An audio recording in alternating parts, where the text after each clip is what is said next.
Hello everyone, welcome back to Creative Edge channel. I am Parthy Tandilkar. I am here to help you to crack the exam. So आज के topic के बारे में discuss करते हैं. Today we have a topic of how to draw emotions and facial expression. So सबसे पहले NIFT and UCIT के लिए ये जो टॉपिक है ये बड़ा ही इम्पोर्टेंट टॉपिक है. So there are some basic points जो हमें अच्छे से पता होना चाहिए. You can experiment with rising the eyebrows or changing the shape of the eyes or the mouth to explore subtle changes of expression in your character's face. Okay, practicing how to draw mouth expression can help you depict a wide range of smiles and intensity of emotions. Okay, so ये कुछ point हैं जिसे हमें पता होना चाहिए draw करते समय. So ये जो टॉपिक है ये हमें कैरेक्टर डिजाइन का भी टॉपिक है. ये हमें कॉमिक स्ट्रिप में भी हेल्प करेगा. ये जो हमारा आज का टॉपिक है ये इनडायरेक्टली हमें हेल्प करेगा. ओके, इस टाइप के जो क्वेश्चंस आते हैं इसमें वो कॉमिक स्ट्रिप में भी आ सकते हैं. ओके, आपको एक सिंगल कैरेक्टर दे सकते हैं और बोल सकते हैं कि इसके आगे की प्रोसेस या फिर हाफ स्टोरी आपको बता सकते हैं कि हाफ स्टोरी ये है, इसके आगे आपको कैरेक्टर बता सकते हैं. एंड फॉर यूसीड में किस टाइप के क्वेश्चन आते हैं? यूसीड में इस टाइप के कैरेक्टर्स आपको बोले जा सकते हैं, आगे के कंटिन्यूशन में बता सकते हैं. इसमें यहाँ पर एंड स्पेशली कोर्स सेट, यहाँ पर सेट में इस टाइप के क्वेश्चन आ चुके हैं. आपको बोल सकते हैं कि सपोज इसका नाम, ये जो गिवन लेडी है शी इज लीला. लीला के बाद में क्या हो सकता है? आपको बोल सकते हैं कि उसकी ऐसी ऐसी सिचुएशन क्रिएट हो रही है या फिर उसके घर पर वो उसके हस्बैंड से लड़ाई कर रही है. तो इस तरीके के 3-4 आपको सिचुएशन दे दी जाएगी जिसमें अलग अलग एक्सप्रेशंस आपको क्रिएट करने होंगे और बनाने होंगे. ओके, सो जिस तरीके से हमने स्टार्टिंग में पॉइंट सीखा, हम हमारी आईब्रोज, आईज को रोल करके या स्माइल को दिखा के आराम से ऐसे एक्सप्रेशन क्रिएट कर सकते हैं इजीली. ठीक है, बॉडी तो बात की बात है, पहले हमें जो एक्सप्रेशन एंड इमोशंस दिखाने हैं वो हम हमारे फेस के थ्रू इजीली दिखा सकते हैं. तो ये अच्छे से होना चाहिए. सपोज जो फर्स्ट कैरेक्टर जो फेयर कैरेक्टर था उसमें वो स्कॉल्ड करते हुए दिखा रही है, चिल्लाते हुए दिखा रही है. ओके, सेकेंड वाले में इनोसेंस वाला फेस दिख रहा है, आईब्रोज को हल्का सा राउंड किया है, कर्व कर दिया है तो इनोसेंस वाला फेस दिख रहा है, हल्की सी स्माइल है. ओके, थर्ड वाले कैरेक्टर में यदि आप देखेंगे तो लीला का गुस्से वाला आप कैरेक्टर देख सकते हैं, इमोशन देख सकते हैं. इसमें साइड प्रोफाइल भी है, सो इसमें हम अलग अलग प्रोफाइल पर भी वर्क कर सकते हैं.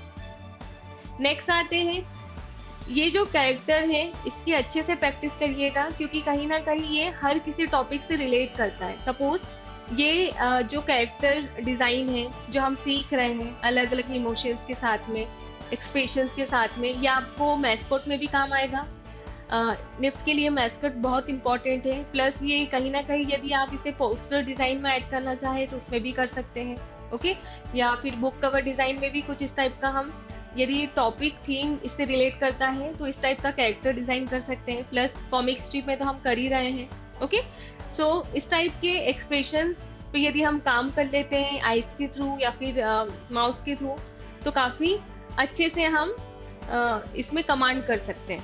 ओके, नेक्स्ट आते हैं, जो सेकंड कैरेक्टर आप देख रहे हैं जो थोड़ा सा साउथ इंडियन है, जिन्होंने इनर पहना हुआ है, धोती पहना हुआ है या फिर लुंगी बोल सकते हैं लोकल लैंग्वेज में, तो बड़े से स्पेक्स हैं. तो ये इनका कैरेक्टर है. सबसे पहले इस टाइप के जब कैरेक्टर आते हैं जिसमें आपको अलग अलग सिचुएशन में क्रिएट करने रहते हैं, इमोशंस क्रिएट करने रहते हैं, तो इनके जो बेसिक सबसे पहले कैचिंग पॉइंट्स है, सपोज बड़ा सा चश्मा, मूछे और पेट, ये सब क्या है हम इसको नोटिस कर सकते हैं, ऑब्जर्व कर सकते हैं. यहाँ पर हमारी ऑब्जर्वेशन स्किल्स भी और अच्छी होती है.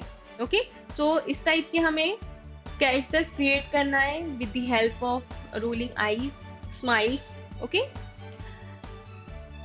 यहाँ पर हम हाथों का मूवमेंट भी क्रिएट कर सकते हैं, प्लस डायलॉग्स पर भी काम कर सकते हैं. ये काफ़ी इंपॉर्टेंट पार्ट है. हम सपोज किस तरीके से वो हैंड को मूव कर रहा है और नो करते हुए यहाँ पर डायलॉग हमने लिखा हुआ है, और थोड़ा सा डर के भी दिख रहा है, तो आईज की वजह से हमने क्या किया, एक्सप्रेशन क्रिएट किया कि वो डरा हुआ है। ओके, अगेन चश्मे के बाद तो और ज्यादा कैरेक्टर आ जाएगा, प्लस उनका जो हेयर स्टाइल है, छोटी छोटी चीजों का हमें ऑब्जर्व करना है और बनाना है। नेक्स्ट आते हैं, जैसे हेयर्स का मैंने बताया था, हेयर्स को नोटिस करना है। Then again same as it is specs create कर सकते हैं। अब यहाँ पर क्या हो रहा है, माउथ का मूवमेंट दिखा रहे हैं, माउथ को चिल्लाते हुए या फिर गुस्से में कुछ इस तरीके से हम यदि कैरेक्टर क्रिएट करते हैं या फिर एक्सप्रेशन क्रिएट करते हैं तो काफी अच्छे से हमारी प्रैक्टिस होगी।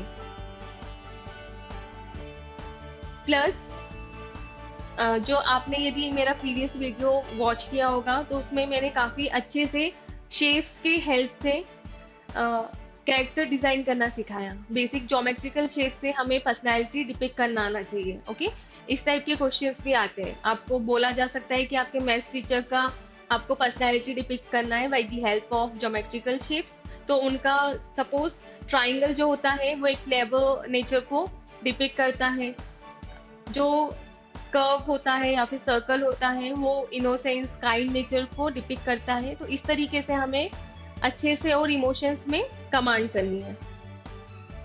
नेक्स्ट जो लास्ट कैरेक्टर है हमारा, वो लाफिंग कैरेक्टर है, मतलब हंसते हुए उसे दिखाना है। तो इसमें जो फेस होगा वो जो लिप्स होंगे वो काफी वाइड बनेंगे, काफी बड़ी सी स्माइल रहेगी। ठीक है, हम किसी के ऊपर यदि हंसते हैं, उसका मजाक उड़ाते हैं, तो किस तरीके से हमारा फेस होता है, हमारे पोस्चर होता है, उस पर हमें बात अच्छे से समझ में आनी चाहिए। सो ये कुछ इस तरीके से फाइनल हमारा जो ड्राइंग होगा। आप यहाँ पर आउटलाइन भी कर सकते हैं, मैंने 0.8 यहाँ पर माइक्रोटिक पेन यूज किया है। ओके, प्लस अब धीरे धीरे बिल्कुल ज़्यादा हमें शेडिंग तो नहीं करनी है, बट हल्का सा हम डेप्थ क्रिएट कर सकते हैं। ओके, इससे और हमारी ड्राइंग इंटरेस्टिंग दिखेगी, अट्रैक्टिव दिखेगी, और ये जो शेडिंग वाला डेप्थ वाला इफेक्ट आता है, इससे हमारी जो ड्राइंग है और काफ़ी सुंदर दिखती है। ओके, ग्लास है तो ग्लास में किस तरीके से हम ग्लास वाला इफेक्ट दे सकते हैं, हमारी स्किल्स को और जो भी हमने अभी तक टॉपिक किए हैं उसे हर तरीके से हर क्वेश्चन में यूज करने की कोशिश करिए। ओके, सो इस तरीके से कैरेक्टर डिजाइन में हमें वर्क करना है, और नेक्स्ट वीडियो के लिए रेडी रहिएगा। Thank you everyone, best of luck.